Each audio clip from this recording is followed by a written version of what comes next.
22 de noviembre de 1987. El día que sucedió el incidente Masked Headroom. Estamos hablando de la emisión pirata más famosa, extraña y bizarra que se recuerde.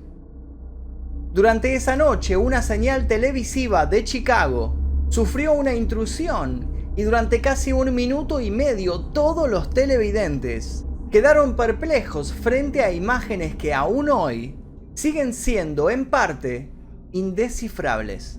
Conozcamos un poco más sobre este incidente hacker que tuvo tanto de misterioso como de delirante. Chicago, Illinois, domingo 9 de la noche. Terminaba el fin de semana. Cervezas en mano, todos estaban frente a sus televisores, observando el resumen de la victoria de los Chicago Bears contra los Detroit Lions durante la transmisión del noticiero The 9 O'Clock News de la entonces independiente estación WGN-TV.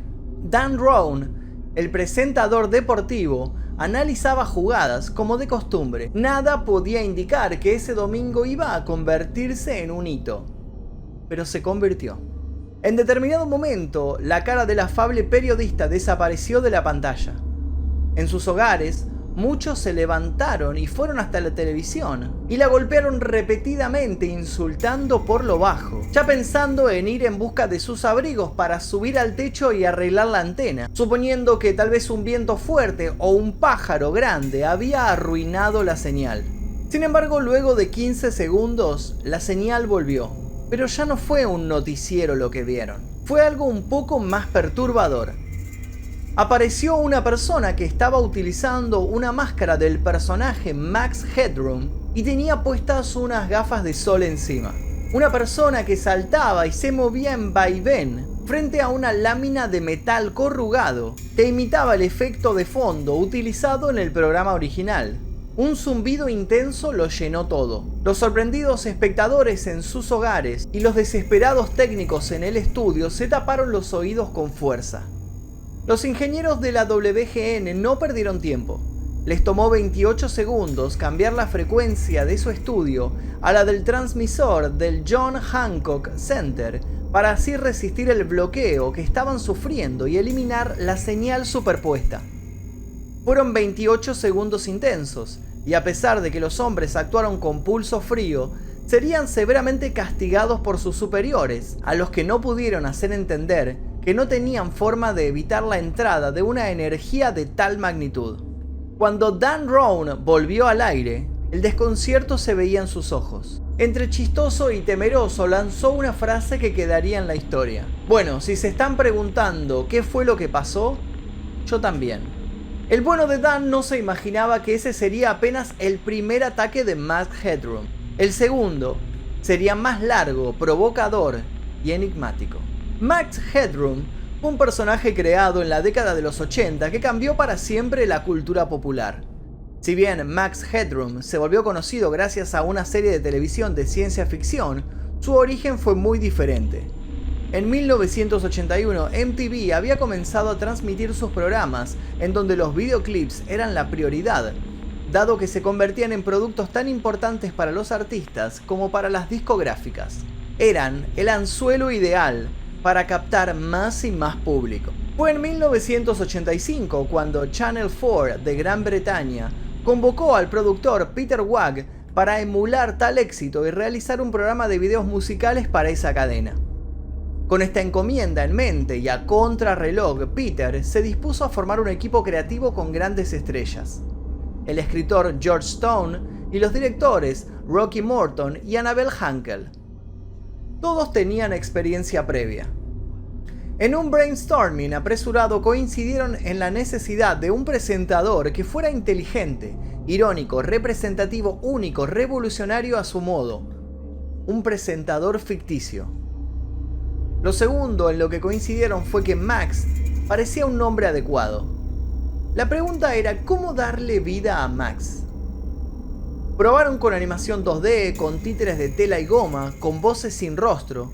Se decepcionaron una y otra vez con cada intento. Querían ser innovadores, pero los recursos con los que contaban le daban al producto final una aura poco seria que lo alejaba de las pretensiones de los creativos. Las técnicas de CGI de ese momento tampoco estaban a la altura y solo volvían más engorroso el camino de la producción. Fue en una noche de largos debates, apuntes, cafés, cigarros y sustancias extrañas que se percataron que se habían olvidado el punto más importante. Podían utilizar un actor y simular que estaba hecho por computadora. Lejos estaban de sospechar que estaban creando todo un ícono para una generación. Matthew George Matt Frewer nació el 4 de enero de 1958. Hijo de Gillian Ann German y Frederick Charles Lake Frewer, un ex oficial de la Marina canadiense, se entrenó en la Bristol Old Vic Theatre School, en donde se graduó en 1980 en actuación. En 1985, un amigo lo recomendaría para un inusual papel. Tenía que interpretar a una especie de inteligencia artificial. Cuando los productores lo vieron en la audición, supieron de inmediato que estaban frente al genial Max Headroom. Matt sonrió feliz cuando le dieron el papel y le acercaron unos cuantos contratos en los que debía poner su firma. No sabía que le esperaban largas jornadas de rodaje, en las que debía pasar horas y horas siendo maquillado y preparado para lograr el efecto deseado. Sin embargo, por muy tediosas que fueran esas sesiones maratónicas de personificación, cuando el director gritaba acción, Matt mutaba en Max y se producía la magia. Los creadores del show no querían que cualquiera pudiera replicar su formato y sus técnicas, por lo que hicieron correr el rumor de que efectivamente Max se creaba por computadora. Nadie sabía a ciencia cierta cómo se hacía ese personaje. Era una especie de secreto de estado. La cadena televisiva no solo vio con buenos ojos lo que estaban gestando, sino que decidió hacer una apuesta aún más grande. ¿Y si el carismático Max se volvía protagonista de una película para televisión? Claro que la querían para lo antes posible. El grupo creativo se vio envuelto en un gran aprieto hasta que les extendieron un cheque con una abultada suma. Entonces, se pusieron manos a la obra, sin dudarlo. La historia de Max se consolidó en lo que se conoce como Max Headroom 20 Minutes into the Future, una película de 57 minutos cuya historia corre en un futuro cercano, en donde una oligarquía de cadenas de televisión gobierna el mundo. La tecnología ha avanzado hasta el punto en que los pensamientos y movimientos corporales de los espectadores pueden controlarse a través de sus televisores. Casi toda la tecnología no televisiva ha sido descontinuada o destruida. El único que cuestiona y critica públicamente el poder de las cadenas de televisión es Edison Carter, un periodista de investigación que sufre un accidente cuando, montado en su motocicleta, va subiendo una rampa. Lo último que alcanza a ver es un cartel que indica Max Headroom 2.3 metros, que vendría a ser altura máxima 2.3 metros. Su imagen, su memoria y sus recuerdos son utilizadas por un nerd para crear una inteligencia virtual que al despertar repite varias veces Max, Max, Max Headroom. Edison, en su nuevo rol, expone las prácticas poco éticas de su propio empleador, interrumpiendo y secuestrando regularmente las señales televisivas. Un equipo de aliados lo asisten para que sus informes aparezcan al aire y lo protegen de las fuerzas que desean silenciarlo o matarlo. Su encanto y la capacidad de sorpresa del público de esos tiempos permitió que la fama de este personaje creciera hasta las nubes, tanto que Max Headroom 20 Minutes into the Future fue presentado más tarde a ABC y pronto tuvieron luz verde para crear una serie para televisión estadounidense, que finalmente no tuvo el éxito esperado y fue suspendida luego de 2 temporadas y 14 episodios. Sin embargo, para ese entonces, Max se había esparcido como un virus. Max estaba en todos lados, en la campaña de la New Coke, en la portada de Newsweek, en Sesame Street, además de tener toda una impresionante línea de mercancía, tarjetas de colección, ropa, accesorios y toda clase de productos que se pudiera imaginar. Max también tuvo su propio programa, The Original Max Talking Headroom Show, con base en Nueva York y en donde tenía invitados especiales y entrevistas. Tuvo 3 temporadas con un total de 29 episodios y un especial de Navidad llamado Max Headroom Giant Christmas Turkey. Nadie sospechaba en ese momento que la capacidad crítica de Max dejaría de ser una ficción y se convertiría en el emblema de una interferencia real. Si la irrupción de las noticias deportivas había dejado a todos extrañados, lo que sucedió más tarde esa misma noche, la noche del 22 de noviembre de 1987, los dejaría sin poder dar crédito a sus ojos. Alrededor de las 23:15, durante una repetición del serial de Doctor Who, la señal de la estación WTTW fue secuestrada por la misma persona que había transmitido durante la intrusión de las 21 horas, esta vez con audio y durante más tiempo. El episodio de Doctor Who fue interrumpido por estática, luego de lo cual el misterioso hombre disfrazado de Max Headroom reapareció. Estaba dispuesto a dar un extenso y confuso monólogo, lleno de referencias culturales y de mensajes encriptados. Primero mencionó al periodista deportivo Chuck Swirsky, declarándose mejor que él y llamándole maldito liberal. Entonces empezó a gruñir, a gritar y a reír. Continuó articulando varias frases aleatorias, incluyendo el eslogan publicitario de la New Coke, mientras mostraba una lata de Pepsi. Acto seguido citó dibujos animados, temas de la época y otras tantas cuestiones, siempre de modo aparentemente caótico. Luego comenzó a gemir dolorosamente y se quejó de sus hemorroides antes de que se escuchara una gran flatulencia. Se puso un guante y aclaró que su hermano tenía otro, al tiempo que habló de unas huellas. La imagen se cortaba de repente a una toma de la parte inferior del torso del hombre, exponiendo sus nalgas, sosteniendo y mostrando a la cámara la máscara ahora retirada de su cara. Gritaba: «¡Están viniendo a atraparme!» Y un cómplice aparentemente de sexo femenino utilizando un traje de sirvienta castigaba al falso Max con un matamoscas. La intrusión duró casi 90 segundos. Luego se volvió a Doctor Who, aunque ya nadie prestó atención. Hubo otra frase de la intrusión que dio que hablar. En determinado momento, el Max Headroom de lentes proclamó: «He hecho una gigantesca obra maestra para todos los nerds del periódico más grande del mundo». Y sí que lo había hecho. La WTTW, que mantenía su transmisor en la cima de la Sears Tower, se encontró con que ningún ingeniero pudo detener al intruso porque no había ingenieros trabajando a la hora de la intrusión. Según el vicepresidente de la estación, Anders Jockum, los técnicos encargados de supervisar la transmisión intentaron tomar medidas correctivas, pero no pudieron. «Se necesita una enorme cantidad de energía para hacer algo como esto», dijo Robert Strussel, director de ingenieros de la WGN, a propósito de la intensidad que la señal pirata tuvo para anular y superar a las señales legítimas de los canales afectados. Se pudieron encontrar copias de la transmisión del intruso con la ayuda de los aficionados de Doctor Who que grababan en video los episodios de la serie.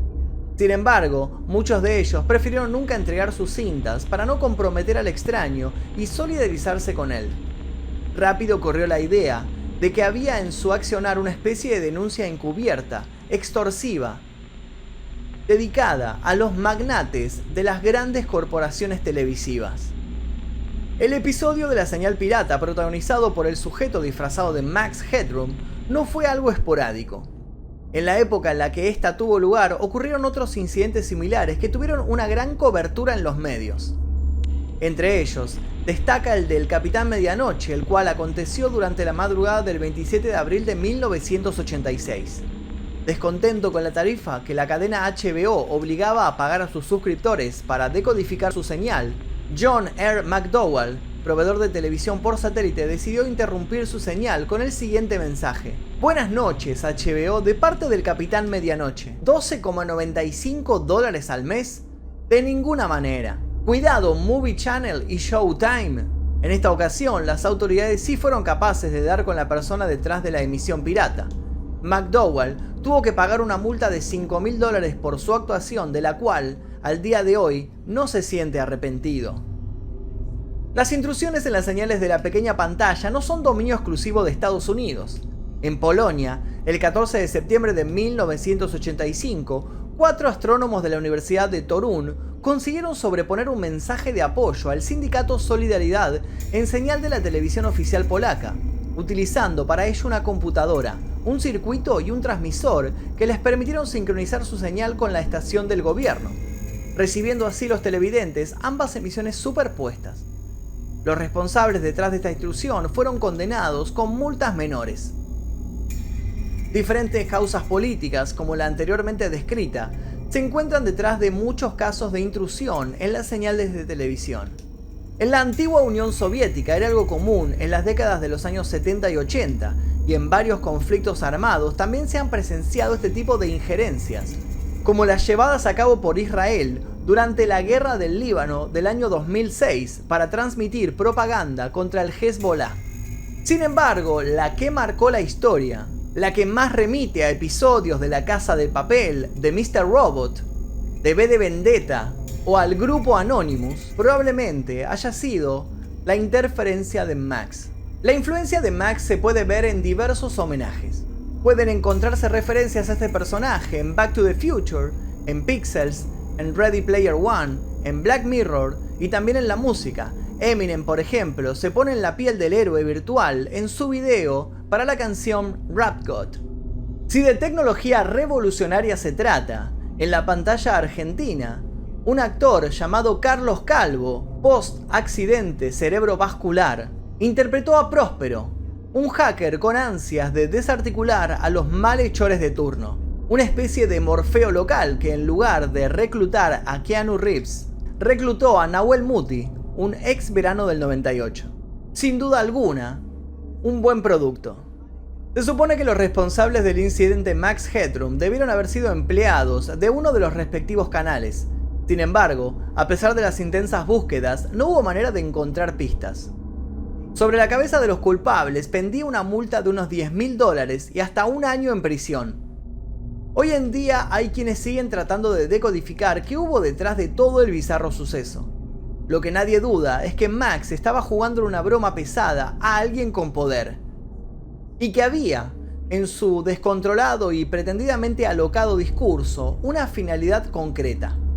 Lo cierto es que tanto el propio Max, como creación que buscaba denotar la artificialidad de los presentadores televisivos y el espíritu mercenario de las grandes cadenas, como el incidente del 87, sirvieron para reforzar la iconografía que presenta a los hackers y piratas como inesperados justicieros capaces de convertir las herramientas del enemigo en un canal de expresión para el bien. En 2012 los medios volvieron a rescatar el incidente. 25 años después de aquel 22 de noviembre famoso, el crimen finalmente prescribió. Héroe o delirante, ficticio o real, virtual o analógico, Max Headroom se salió con la suya. De un modo u otro logró, por fin, vencer al sistema. Y hasta aquí el video de hoy, espero que les haya gustado la historia de Max Headroom. Yo en particular soy muy fan del videoclip Rap God de Eminem, así que me gustó mucho hacer este video. Si les gustó, les pido por favor que se suscriban, que activen notificaciones y les dejo un par de videos recomendados aquí para que sigan viendo los videos que subimos a este canal llamado El Día Que. Mi nombre es Magnum Mephisto, nosotros nos veremos seguramente en la próxima transmisión interferida. Adiós.